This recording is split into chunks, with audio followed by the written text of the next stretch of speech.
Woodstock. You guys are looking good. I don't know if I can follow that, but I am Irish, so I'll try. Tonight is the inaugural award, the Fiercely Independent Award from the fiercest festival that I know of, the Woodstock Film Festival. I want to give a big hand to Mira and the entire crew here. It's an amazing festival.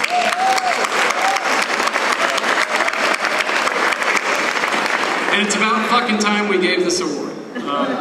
So, I don't know who knows Mark Duplass in here, but Mark, I've had the good fortune of doing 2 movies with him, Hump Day, and this year we released The One I Love. We have multiple movies coming up with him, Creep, Adult Beginners. He's been called many things. Indie filmmaker, sitcom all-star, hero-adjacent protagonist, everyman's everyman, the hipster's Rocky, mumblecore's Daniel Day-Lewis, the indie combination of Jack Warner meets P.D. Barnum, Clark Gable, courtesy of Josh Brolin, whom he's sold a lot of movies with. Tyler Perry meets Joe Swanberg. Forever Fresh, per capita, the guy who has the freshest Rotten Tomatoes rating, look it up.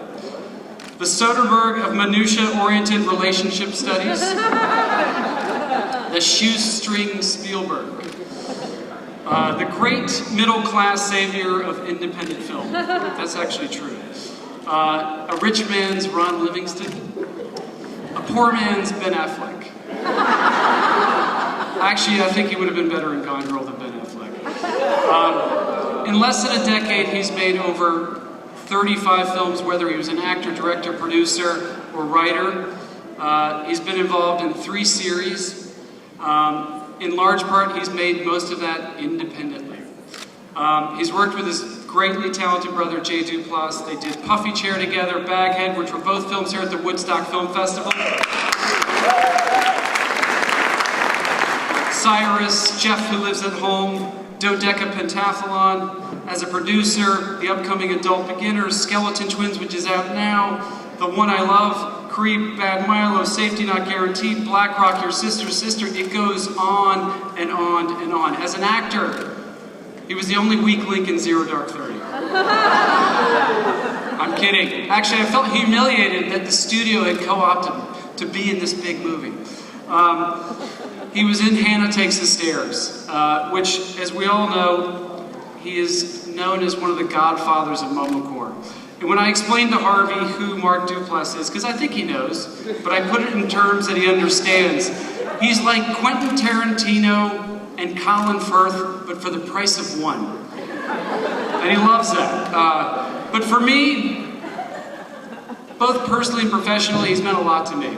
I feel that I've grown up in my career with Mark as a distributor. But personally, he's spoken to me in a way that no other filmmaker has. And he's my Woody Allen, he's my Dylan Thomas. His movies for me showcase and represent for me what my own adult transition is. He also is a very interesting, there's a phenomenon around Mark, and it's called the 6 Degrees of Mark Duplass, which posits that any consumer at any given time in this country is no more than 1 festival screening, 1 theater ticket, 1 channel change, 1 streaming service, 1 click away from watching or stumbling into a Mark Duplass movie, show, or web series. Since him and his brother, Jay Duplass, broke out with Puffy Chair back in 2005, every year since has been the year of Duplass. Check it out. I would say going back 6-7 years, there's an article written about how he's got 5, 6, 7 movies or web series coming out this year. He's always on the verge, but make no mistake, Mark is a bona fide superstar.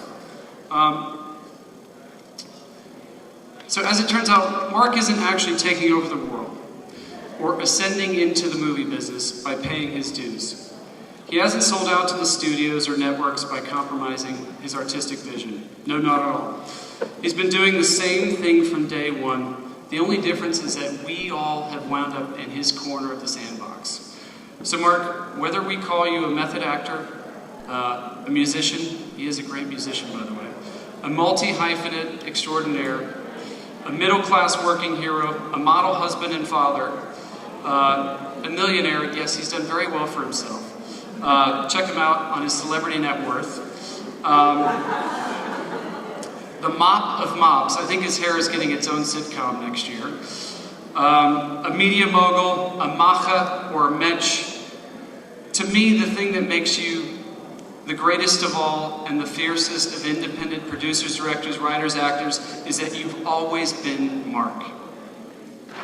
I'm proud and I'm grateful to be able to present to you the inaugural Fiercely Independent Award to one of the greatest people to work with, Mark Duplass.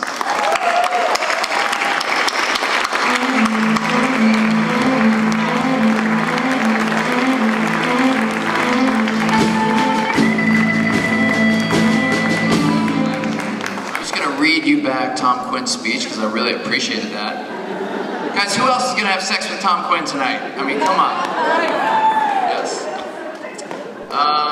That was really nice. Thank you, Woodstock Film Festival, for the award. Thank you, Tom Quinn, for all those nice words. 37% of which are true. Very exciting. Oh yeah, statue. Fiercely independent. That's really great. There's a lot of talk going on about the independent film world right now. Some people will tell you that it is the worst place to be because financiers and distributors don't want to put out quality or daring work because they're scared they're going to lose money, because people don't go to the theaters to see independent film. There are other people that will tell you that it's the greatest time in the world because we have digital technology, which allows any kid with $500 to go make a movie, which I tend to be in that camp. But I guess if there's a reason I'm standing here getting an award, it's because I feel like filmmakers are self-oriented people. We're on ourselves, we're on our vision, we're on, I gotta get my shit across to the people. It's all about me and what I have to say. And I think sometimes there's a lack of awareness of the ecosystem that we live in, that we are all, yes, actors, writers, directors, producers, but there are film festivals and even agents and distributors and production companies, and without one of those pieces, we all sort of die. And if I have anything to offer here, without sucking up air, I would just say I've made my career off of being aware of that. And as you young filmmakers make your way into the business, if someone buys your film here, work your ass off for them, promote that movie really hard, and be nice and respectful if they give you notes on your movie. As independent filmmakers, we're taught that the studio is bad, but sometimes they have good ideas, and even if they don't, be nice to them. That being said, if you are a distributor in a production company and you're looking at one of these really cool little movies to buy, and you're thinking to yourself, I can totally get this for free because they're desperate, because we're all desperate. Give them like 25 grand or 50 grand in advance and make their lives easier for the next 2 years. And when you do that, you'll create loyalty with those filmmakers. And when that filmmaker's film is at Sundance 3 years from now in a bidding war, they will choose you because you were generous and you were nice to them and you were aware of the ecosystem. So let's be fiercely independent. Don't get me wrong, go fucking make your movie and don't stop until you make your movie, but you can still be nice and generous and loving while you do it, so let's do that and raise each other up a little bit.